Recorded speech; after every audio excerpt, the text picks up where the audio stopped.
Assalamualaikum everyone. We're back with another episode of Jersey Halal Spots, and this is a special episode because we're going to be taking you guys to Orlando. We got a special guest in Halal Food Guru, who's the main halal blogger out in Florida these days. He's been vlogging since 2017. I saw him pop up on Instagram, and I've been following him since. And I just want to give a shout out to our other admins on the call today, Imran and Adam. We're going to be catching up with the Halal Food Guru. We've been locked indoors throughout the winter and throughout COVID, and we're ready to go out and hopefully get some sun in Florida pretty soon. So if you guys are going out there, this is your chance to get all can't wait. Details. First question, we wanted to know, if you're down in Orlando area, what are the top 5 spots that we should check out? Yeah, well, Assalamu alaikum, guys. Thanks for inviting me over. I really appreciate it. I'm a big fan of your show as well. In terms of Orlando, there's a lot of halal food spots. There's been a lot of openings for halal restaurants, but for sure, my best spot and most frequent recommendation is O-Town Burger and Wings. That's definitely the best place to get your halal burger. If you're looking, the most consistent spot too. There you go. That's true. It's true. They do a lot of different types of burgers, so they can dress it up different ways, and the meat is Angus beef, charcoal grilled, so it really gives you that nice juicy taste. So I'm really always recommending them and saying that's the place to go for your halal burger. There's a new spot called Mexican Camel. I like going there. It's kind of a Chipotle model where they fuse both Mexican flavors and Middle Eastern flavors using that fast counter service model. So you can make a burrito with kafta kebab if you wanted to. You can do all sorts of different variations. You can have lamb kafta on your salad. You do all sorts of different things. So I guess you kind of choose if you want a bowl or a quesadilla or whatever, exactly, and then you choose your meats and blah blah blah. Exactly. Chat, which has a little bit of everything. So Chinese, if you have, I like their Chinese. Yeah, their Indo-Chinese food is good, and they have a little bit of everything. So if you have really diverse palate or really kind of a family that needs a little bit of everything, then that's your spot to go to. Kind of in the Disney area, you're looking for kind of the more traditional Middle Eastern food. Jerusalem is the place that I usually recommend. They have a good formal dining experience. It's a little bit more relaxing for them. It's a finer dining experience. Dining experience, yeah, and they're open late too, so you can. Oh, really? I didn't think anything is open that late in Orlando, right? They all close around 10, I guess. Yeah, so it used to be even worse. It was worse. Yeah, we're just privileged over here. We think everyone else in the country is open up late. That's true. There's a rumor going around that the Giordano's by Slim's apparently has halal pepperoni. If you ask management, is there any truth to that? Because there's a lot of out-of-towners who go to that Giordano's and say that yes, you can get halal pepperoni on the pizza. Do you know anything about that? Because that's something that's asked a lot by. I do not know anything about that, unfortunately. I haven't gone there or heard that. I haven't heard any of the locals talk about that. So for fried chicken, Kennedy Fried Chicken is pretty good. They're right across the street from O-Town. They're pretty consistent. But you really want to ask for them to make your fried chicken fresh. So if you go in there, put your order in, ask them to just drop some fried chicken for you. You don't want the fried chicken that's been sitting around in their heat box. It loses its taste pretty quickly. So that's a tip for you guys. If you need fried chicken in the middle of the night, they're open really late, so you can always get your fried chicken fixed that way. So late night spot, Kennedy across O-Town. Got it. Another spot that opened up recently is Oz Asia. They're up in the Sanford Lake Mary area, so it's a 45-minute drive from the theme parks. They serve mostly, East Asian fusion cuisine. So they use the wok to make their fried rices, the noodles, everything like that. So they're a good spot to try. That's a good place. So basically, if you're going from the theme parks, Orlando, towards the beaches, Daytona, that's a spot you need to stop at, right? There you go. Yeah, so that's perfect. It's right off of I-4. So if you hit that Lake Mary exit, you're within 2 minutes of hitting it up. So on your way back from Daytona, you can always stop by there and eat. Shamel, if you're listening, that's where you need to stop if you're going from Daytona. One of our admins is actually down there right now. Oh, nice. Very he's good. headed there, yeah. Also, do you know anything about the Creekstone options at the Disney theme parks? People say there's certain Creekstone options and everything. I mean, I think that'll be important because a lot of people do go to these theme parks and instead of trying to get out of the theme park, get food. Like, do you know? Are you aware of what's Yeah, Creekstone? so that's true. So there are several restaurants in Disney and also in Universal Studios that supply through Creekstone. The main concern, of course, is cross-contamination for you. So you have to be really kind of cautious about, asking the details of, what's cooked, where it's cooked, can you make sure that the grill is cleaned?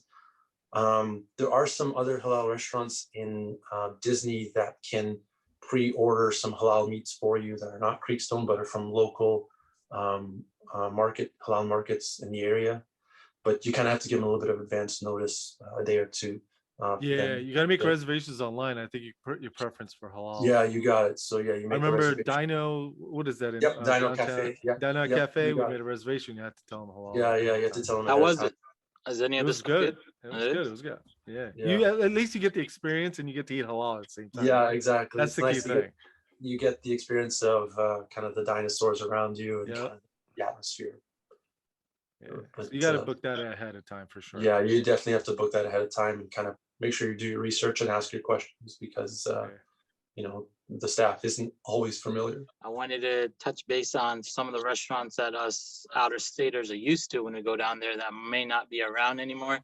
Yeah. Just give us a heads up on that. I think I came up with like a list, and I just wanted you to kind of verify that list if it's really not there. I think number 5, you got. I remember Kebab King. Yeah, so was a Kebab really King, good spot. unfortunately, the last 2 years have been really rough on the Orlando. Another spot that I was kind of disappointed about that closed down was Paramount. It's a large chain from Toronto or Canada, and they came down. They were trying to, kind of create a new scene for Orlando, elevating the the Middle Eastern food there. I know they were trying to franchise all over the U.S. So it was like, they were 30 locations in Canada or something. Yeah, they franchised all over Canada. They're doing well there, but when they came down to the States, it just didn't take. They had a spot in Tampa as well, right? Yeah, I'm not sure about the Tampa location, but I know all 3 in Orlando closed down. There was one on International Drive. There was one in Lake Mary, beside Cozy Cafe, which also closed down, unfortunately. And Cozy.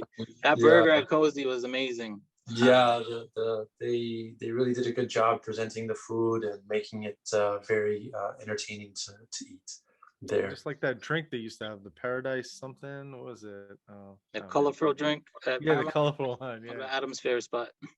Oh, the Golden Dynasty. That was another good Chinese Golden spot, Dynasty. man. Yeah, so that was kind of the original Indo-Chinese place to go to. Yeah. Everyone would go there for the crispy chicken, for the corn soup.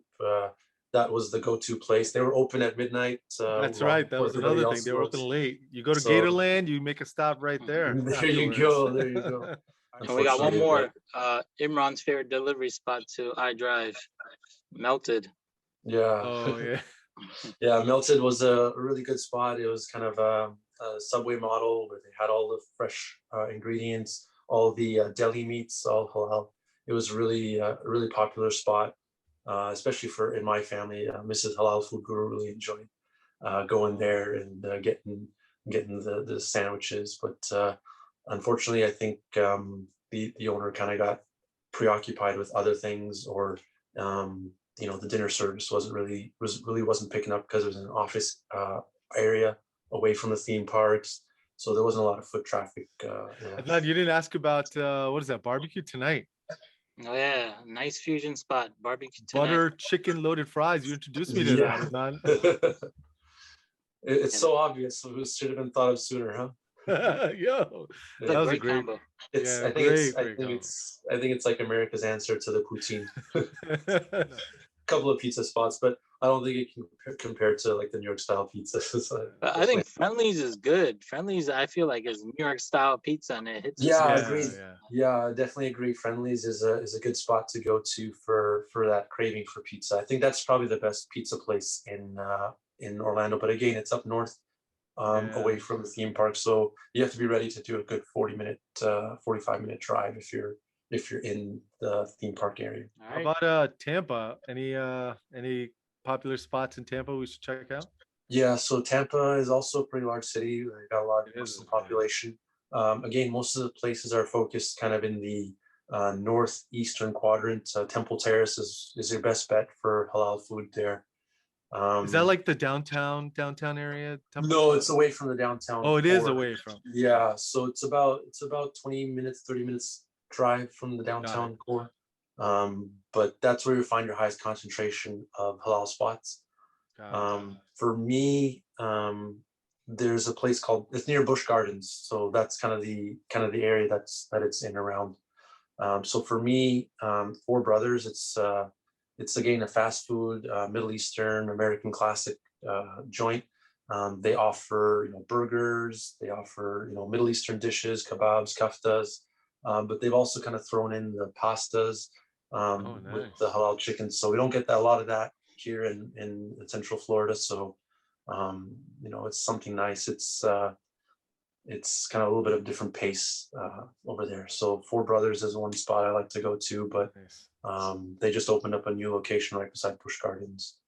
One of the more there are going to be a few spots around Busch Gardens, I'm guessing. Yeah, so there are a couple. Yeah, you got it. So I think a lot of the halal spots kind of naturally gravitate around the theme park areas, just because that's where most visitors are going to be, and that's where a lot of foot traffic is.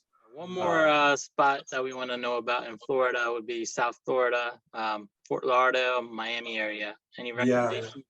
Yeah, so I just actually came back from a research expedition there, if we'll call it. I saw you like till there last night. I'm like, is he still gonna be there? Is he gonna be back in time? I hope. No, I got back. I wouldn't miss this. I got back in time. If you're in South Florida, south of Miami, then one place to go to is Shah's of Kebab. Good traditional Iranian food or Persian food, however you want to refer to it. The kubide is really good. I didn't have the chance to eat it fresh. We had to take it to go, so lost a little bit of the taste in transport, but it was still really good. Reminded me of a lot of the good Iranian spots I'd been to growing up in Toronto. So that was nice to see that I could get some of that. I think Samir Eats goes there every single time he's in Miami. Yeah, you got it. He was there. Yeah, when he was there just last time he was in Miami, kind of North Beach area. Juicy Gyros, they've been around for a long time, maybe 15 years, 14 years, something like that. I just had them in December, and everything I had over there, it was really good. Cheesesteak, gyros, everything was legit. Yeah, exactly. And the most convenient part is it's literally right off the beach. So it's right on that Collins Avenue 1A. So you can be on the beach the whole day, or even come in for lunch. You get some shade because it's a nice kind of dark atmosphere in there. Eat your lunch and then go back out and catch some more sun. And it is very convenient. Yeah. Dessert wise, if you're in the kind of the touristy area where all the theme parks are on iDrive, there's a couple of places there that you can try. There's a crepe cafe called Café de Paris, right there beside the Orlando Eye. They serve crepes, things like that. It's not halal, but they do that. Next to it's a sugar factory, so you can get your milkshakes and things like that there. Really good. You got that. Yeah. And then what's the donut spot too? Voodoo Donuts. Voodoo Donuts. So, yeah. Nice. You've been hitting up all the donut places in Orlando. Good. I like that. I got a soft spot for donuts. There we go. This wraps up this episode with the Halal Food Guru and the halal food scene in Florida. I just want to thank the Halal Food Guru for all the details and inside information that he provided us. Till the next episode, everyone. Assalamu alaikum.